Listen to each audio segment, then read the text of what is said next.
நான் உங்கள் சபரி டூரிசம். நம்ம பார்க்குறது இப்போது வெள்ளாடுகள் பாருங்கள்.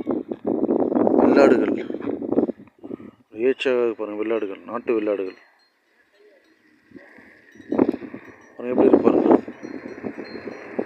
கால்நடை விவசாயம் திருநெல்வேலி மாவட்டம் வெண்பாக்கம் அருகில் பாருங்கள்.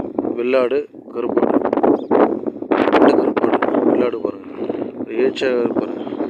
இந்த மாதிரி ஒரு ஏழைகளின் பசு வெள்ளாடு. வெள்ளாடுகள்லாம் வந்து நம்ம ஒரு 50 மாடு வச்சுருந்தாலே ஒரு பெரிய பணக்கார ஆகிடலாம், பண்ணையார் ஆகிடலாம் பாருங்கள்.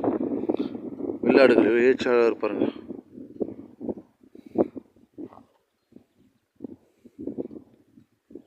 அழகாக இருப்பாருங்க. வெள்ளாடு, நாட்டு கருப்பாடு. யாராவது கால்நடை விவசாயம் பிடிக்கும் மறக்காம லைக் பண்ணுங்கள், ஷேர் பண்ணுங்கள், சப்ஸ்கிரைப் பண்ணுங்கள், கமெண்ட் பண்ணுங்கள். நம்ம சேனல் சபரி டூரிசம் 1995.